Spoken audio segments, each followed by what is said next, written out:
Welcome to New York's #2 sports show, and we have ourselves a preview episode. And it's the Yankees hosting the Red Sox in the wild card series. It's the first wild card series that the Yankees have been in since they really instituted it full time. Now, obviously, there was that one series in 2020 against the Guardians where every team that made it in that shortened season was in a best of three. But it feels a lot different than that. Either the Yankees, since it was instituted in 2022, either had a bye in the case of 22 and 24 or missed the playoffs altogether in 23. But Yankees finished 94 and 68, just shy of an American League East title, which would have given them the #1 seed. They tied the Blue Jays, and the Blue Jays had the tiebreaker via better head-to-head record. Yankees finished 5 games ahead of the Red Sox when all was said and done, and this is a tough matchup for the Yankees. Now, it's at Yankee Stadium, which I do believe is very helpful as compared to if it were at Fenway Park. Um, the Red Sox did very well against the Yankees this season.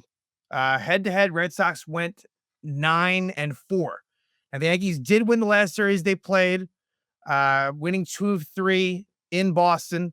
And then if you want to even go back to the last game of the 4-game set at Yankee Stadium, the Yankees won that game too. So technically the Yankees have won 3 of the last 4, but the Red Sox got the better of the Yankees this season. And not only that, the Red Sox have really had the Yankees number just in general in the last 20 or so years. And obviously it was very one-sided for a very long time, especially in the biggest of moments. But ever since 2004, the Red Sox have a ton of bragging rights over the Yankees in many, many ways. And obviously, we all know what happened in 2004 with the Red Sox coming back from 3-0 down in the American League Championship Series, something that had never been done before. And then in 2018, Aaron Boone's first year as Yankee manager, a Red Sox team that would go on to win the World Series as well in that year, Red Sox would win the American League Division Series in 4 games. A best-of-5 series they won in 4. And then in 2021, in the wild card round, now at that time, it was a 1-game playoff, 1-game situation, and both teams finished tied that year, but the Red Sox had the tiebreaker, and Nate Eovaldi outpitched Garrett Cole. And that stung, and that was a very flawed Yankee team, but a Yankee team that kind of got hot later on, but the Red Sox won that fairly handily. And you know, at that time, Giancarlo Stanton was really doing very well then. Kind of almost single-handedly did the best he could to kind of will his way to a Yankee win there, but not to be. And so, you know, you lay all that out there, and, you know, if you're a Red Sox fan and with Alex Cora, who, you know, in a lot of ways has now managed Aaron Boone, you know, since 2018, you know, this is not going to be easy. Now, the Yankees are favored to win the series. I think the Yankee roster overall is better than the Red Sox, but in terms of a head-to-head situation, um, the Red Sox can exploit Yankee weaknesses. Um, and let's talk about, you know, the pitching matchups and some other things as far as the rosters are concerned. And as I'm recording this, don't know the official Yankee rosters. You know, right now we can speculate a little bit as far as who will be on and who will be off. Now, it's a 26-man roster, like what it is from the beginning of the season through August. In September, it's a 28-man roster. I would expect, and I don't think I'm going to be 100% correct, but I don't think I'll be far off. There isn't a whole lot of consternation and controversy as far as who's going to make it, but this is what I'll say, what I feel pretty strongly in, just right off the bat, as far as who was last on this 28-man roster in September and now what it will be. I think Luis Hill will be off based purely on the fact that he, you know, started the Sunday game. And so he wouldn't even be realistically available until a possible game 3. And even then it's on 3 days rest. So I think Hill is off. Who I think goes on is JC Escara. Because I do think that having a third catcher, it is helpful for the way that the Yankees are constructed, with Ben Rice kind of being, you know, someone that also plays first base, and, you know, pinch hitting scenarios may exist as well here. You know, where, like, who knows, like in Austin Wells, you know, in a certain situation could be pinch hit for. And just in general, like, you may have Rice, and you're going to have Rice and Wells in the game at the same time with no no one on the bench. And as far as pinch running situation, so to me, Ascara is an obvious addition to this wild card series roster. Now, look, in longer series where you might need more pitching options, I might not be as sure of that. But in this situation, I think that's a no-brainer, right? So that's a one-for-one sort of swap if you want to look at it that way. Then you have to remove two other players. And I believe that they would be pitchers, right? So I think that it's some combination, two of three that are out between Blackburn, Yarbrough, and Warren. Now, maybe you could add Leiter Jr. to that mix, but I think that Leiter Jr. makes it ultimately. However, it would only leave them with one long man, but that's probably okay, right? Like whoever makes it out of Warren, Yarbrough, and Blackburn. You know what? I'm gonna say, and again, this is predictions. This isn't so much what I would do. I don't think Yarbrough makes it. It's just, I don't know. It's very weird for this the way they're talking. I don't know. For some, I feel like Blackburn might make it. And again, like this is very sort of irrelevant in the grand scheme of things, but um, I think it comes down to Blackburn and Warren for that spot. I think Yarbrough is out. He hasn't pitched a lot lately, and when he did, he wasn't all that effective. Um, I think Warren's probably more useful than Blackburn, but again, Warren, it's a totally different role for him that he has not, undertaken. But that is kind of my thoughts on that. And while we're at it, I guess let's just talk about game one, which I actually, fortunately enough, will be at game one. Looking forward to it.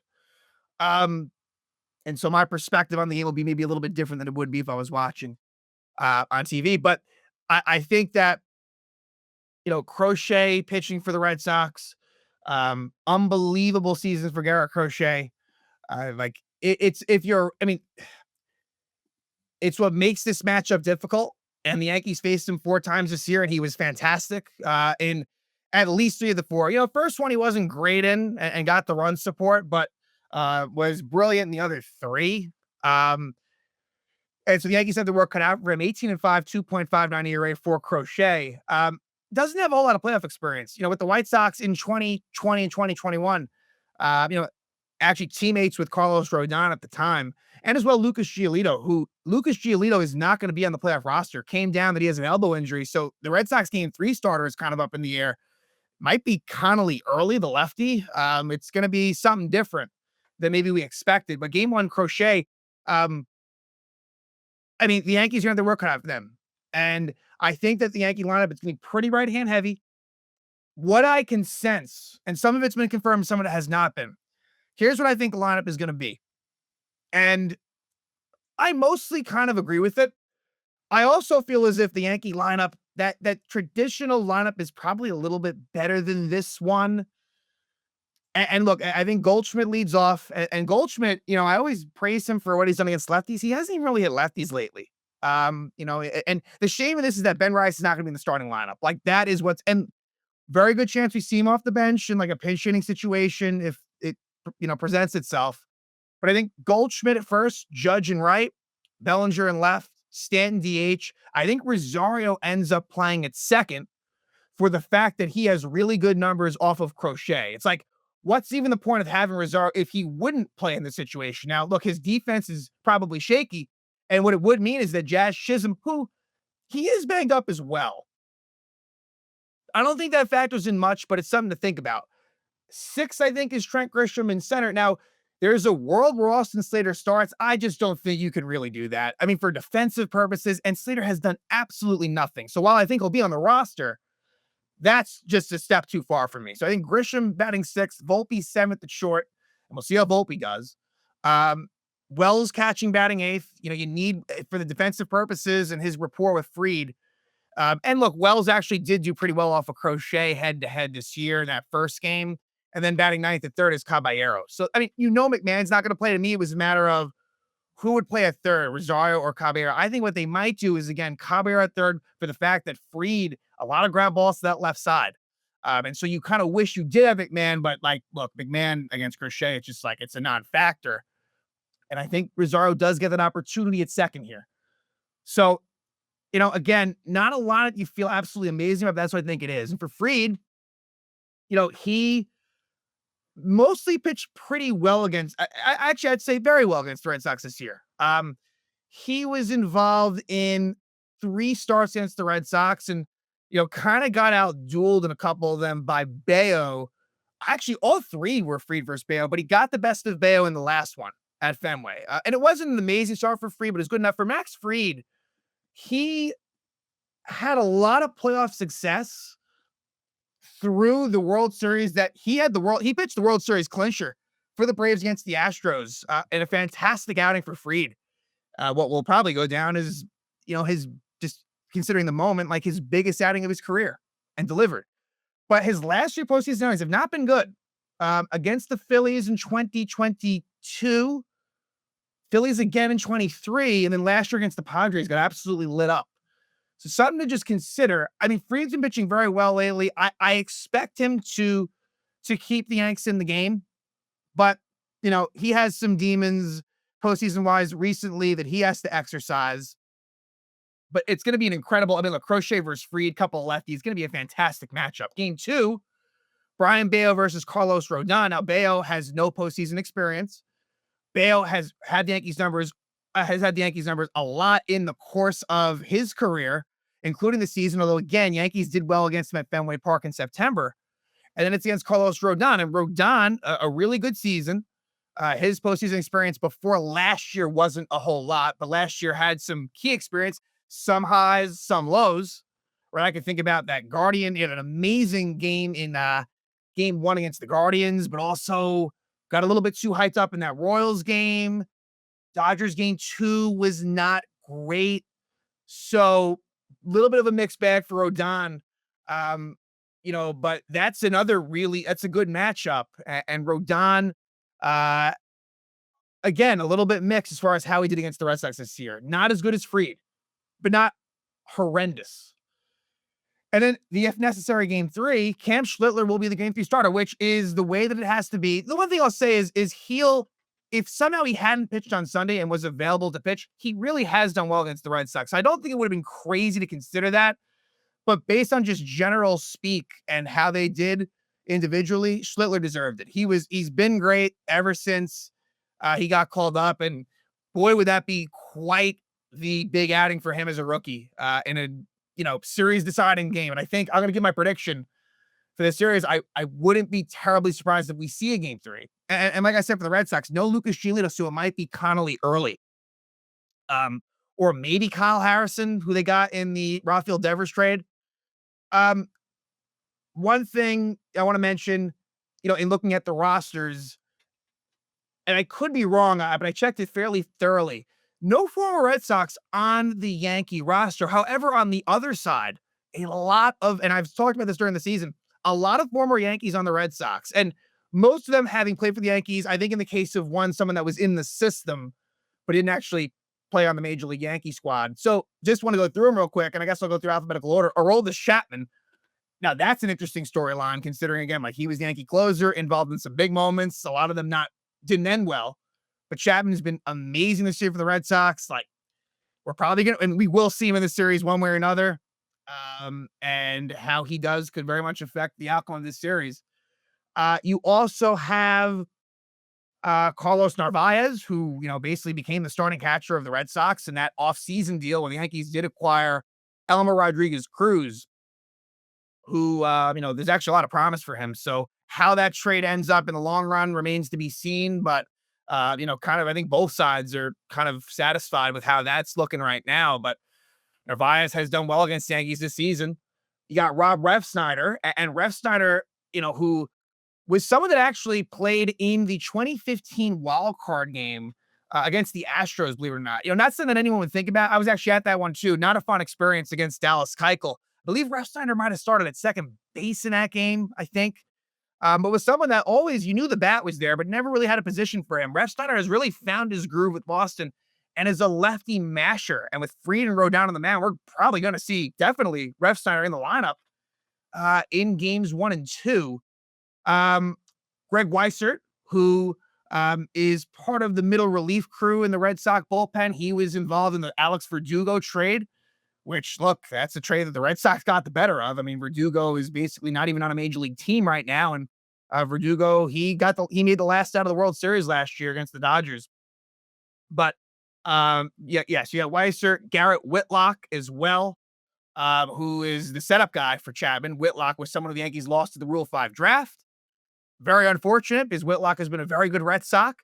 And then Justin Wilson, who, you may see him coming to games in the fifth or sixth inning against a lefty lane. Justin Wilson, the veteran who was on the Yankees twice. He was actually also on that 2015 Yankee team. And then I think it was maybe 2021 when, yeah, I think it was 21 when he reappeared, when he came back to the Yanks. But yeah, weird how there's a lot on the Red Sox as far as former Yankees go. But as far as prediction for this series goes, and this is a really, really tough one. I mean, I could see it going either way. The Yankees are favored. Again, I think they have the better roster, but I think head to head, the Red Sox play the Yankees really well. They've gotten the better of the Yankees in postseason play. And maybe this is wishful thinking. Maybe. I acknowledge that. I'm going to say Yankees in 3. And the thing is, there aren't that many 3-game series that happen in these wild cards since it was instituted. A lot of it ends in 2. In other words, whoever wins game 1 most times wins game 2. And by me giving the 3-game outcome here, I am telling you that I think that whoever loses game 1 wins game 2. Now, logic would dictate based on like this prediction that like the Yankees lose the Crochet game. That one, I'm just going to put it this way. And I guess that would be the logical way to go. I think they split the first 2. That's what I'm going to say. I think that they split the first 2. Like even if the Yankees, win the Crochet game, they could easily lose Bayo versus Rodon. It comes down to game 3. Not that the Yankees had that much of a problem with Giolito, and Connolly early, if he is the starter, could provide his own sort of issues to the Yankees, and the Red Sox might go more of like a bullpen type game there, which you never know. But I really hope that with this being in Yankee Stadium, in that situation, winner take all game, that the Yankees will get the job done. Where if it was at Fenway, I would take Boston. I really, really would. If you flip the script there and that game 3 was at Fenway Park, I don't think we'd win it. I really, really don't. But I hope that the Yankees and look, home road splits, that can be overrated. It really can be. But in this case, I think it does play a role here. I think it's going to be a fairly epic series. Again, it's only a best of 3, right? The first time we've seen that in this rivalry.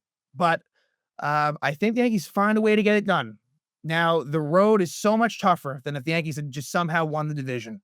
This is not going to be easy for them to, get through the Red Sox series and to beat the Blue Jays, like with the rotation not being quite probably where you want it to be. So I do unfortunately feel as if there's a good chance that by the Yankees going in this route, that I think it might cost them. I do. Whereas if it had been otherwise, I actually would have felt confident they might have made it to the World Series.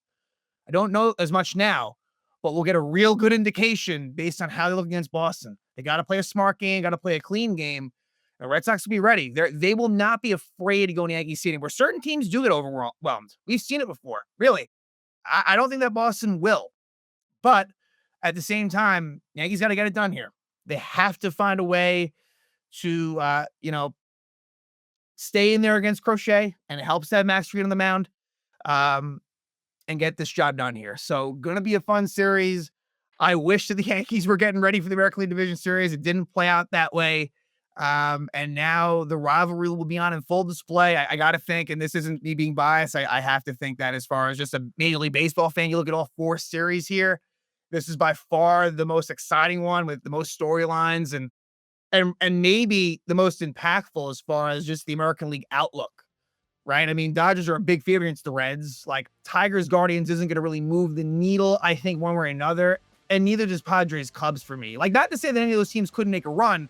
Those are pretty even series. And the Dodgers is a lopsided one. This one, like, the winner really could make a run. It's well within the realms of possibility. So, we'll see what happens. Red Sox, Yankees coming up starting Tuesday. Then you got Wednesday. Maybe, just maybe, there'll be a Thursday game 3 to decide it all. So, very excited again. Red Sox at the Yankees, American League Wild Card Series.